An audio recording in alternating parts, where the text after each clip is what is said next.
Okay, so we're in the Model 3 and we are reviewing the console. You'll notice behind the steering wheel that there is no instrumentation, so everything in the Model 3 is here on this 15-inch landscape mounted thing, nice and sturdy. Anyway, so when you turn it on, you have the status of the car. We're in park, my seatbelt's not fastened, another little reinforcement of the park symbol there. Currently has 101 miles on it. We'll be charging it shortly here. You do have ways here where you can open the front trunk, or you could open the back trunk from the console here. And if you need to manually open the charger port, that's done here. Also a reminder that your charger port is on the back left of the car, so driver's side, the back left tail light. If you're at a supercharger, you don't have to hit this button. It will automatically open when you push the button on the supercharger nozzle, we'll call it. But if you're charging at home, you can either push this button or later on I'll show how to open it from the back of the car. You also have some quick access buttons here. The rear view camera would show what's in the back of our garage. This would show you the charge status, which just a blown up picture that shows you the 101 miles here, and we can set the limit, but it's set at 90%, which is pretty default. And if you needed to turn down the charging limit, like if you were using an extension cord, you might have to boost that down, but most of the time the renters will always have this at its maximum of 48, and I'm actually going to go back up to 48. And this is the push to talk if you want to talk to the car and tell it to play some kind of music or dial a phone number or something like that. So that's the push to talk button. Down here you also see three little dots. It allows you to basically scroll through. So we're going to have the odometers on the very bottom there. So this car currently has 3,500 miles on it. The very top one says do not reset please, because it's the life of the car, just so we can track the average energy consumption. And then renters, I name it accordingly, but the last renter was Tyler, but I rename it and reset it, and so you can watch your rental period here. And then the third one is the tire pressure. When we turn on the car, there are some additional options.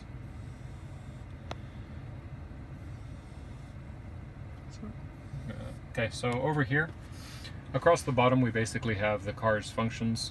The map is obviously on. Actually, we'll go over the map.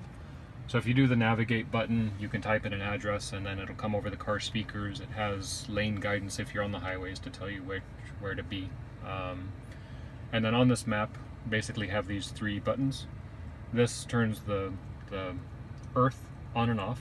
And so if you prefer the clean look of no earth, you can go into this mode. Notice you still have the green, orange, and red traffic indicators. That's the second button to turn the traffic on and off. So if you really want it with no additional information, just turn all this off and then you'll have no traffic information. I don't know why you would turn the traffic off. So again, that shows you upcoming traffic jams in case you want to reroute yourself. And again, if you want to see who has solar panels on their roof and who has pools in the back of their yard, then you can go into this view and see all the wonderful details. This is a nice responsive touchscreen. So anyway, this is with everything turned on. And then touching the little compass one time will make your heading up. So right now we happen to be heading westish.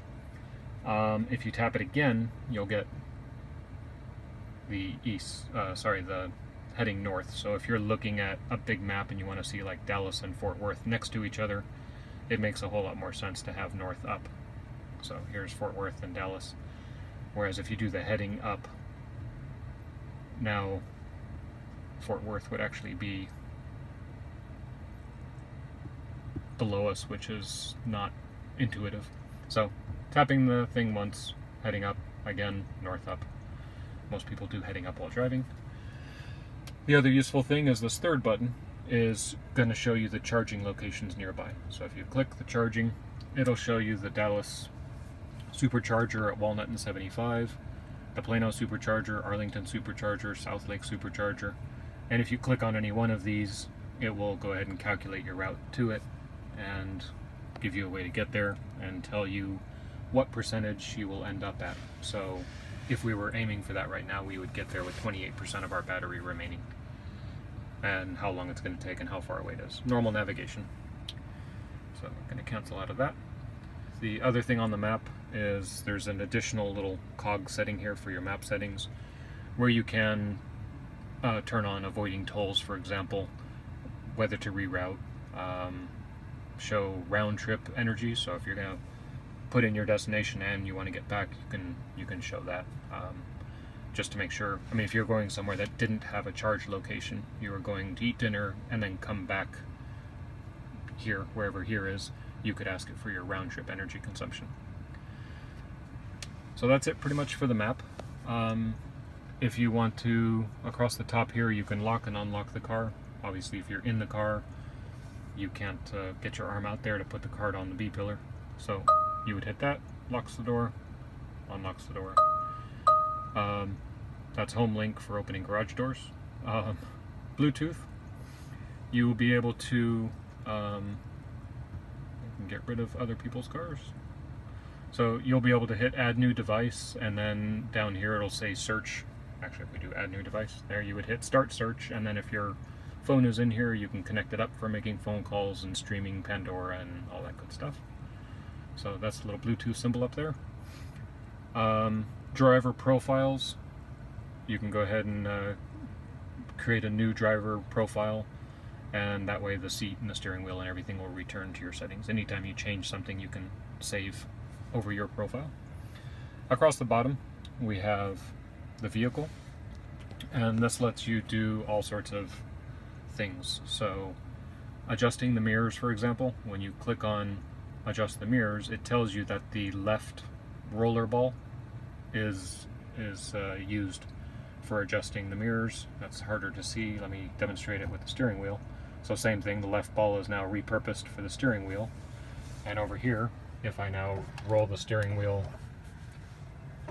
this makes the steering wheel go up and down, or in and out. And then over here, because I've made a change, it gives me the option of saving that under my profile, because I made changes. I'm going to go back to the way I was. Okay, so that's how you do that. If you're in a tight spot, you can fold in the mirrors. You have lights, they're pretty much set on automatic. Locks, usually you would be able to use a phone as a key. I mean, if you were the owner of the vehicle, you would use the phone as a key instead of the little card. Not so applicable here. The display is set on automatic. Driving, basically driving, you have your relaxed acceleration, which says chill up above the little speedometer setting. Still pretty fast takeoff, but not as fast as standard. You have your steering mode, doesn't change the performance of the vehicle, it's just how the steering wheel responds. Not sure I've ever noticed much of a difference. I always keep it in sport. And you always want to have regenerative braking on standard, I would think. Sort of a feature of electric vehicles where it's going to regenerate the it's going to brake the vehicle without you having to step on the brake and put that energy back into the battery.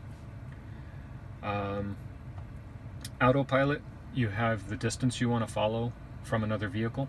5 is a very safe distance. And then I have those both turned on. Auto steer means that the car will do its best to stay between the lanes. And auto lane change means that if autopilot is on and you turn the turn signal on, it will move one lane over. And I believe you have to turn the turn signal off yourself by sort of bumping it in the opposite direction. I heard somebody else say it would auto cancel, but I haven't tried it enough to know. Safety and security, the emergency powering of the vehicle off. That would be a very bad situation where rescue people have to start chopping the car apart and you want to turn the power off. I believe if you turn this off, it will actually turn off the 12-volt battery, which turns off the main power pack, and then I'm not sure how you turn it back on. So this is not, don't use this button to turn the car off, because this is not turning the car off. This is an emergency thing. And then services, if you had to tow the car, you would put the car in neutral and you would hit that towing button. Try to avoid getting the car towed. If you do need to get the car towed, it needs to be on a flatbed, and there are instructions in the glove box on there's 3 pages of instructions that you give to the towing people so that they don't damage the car.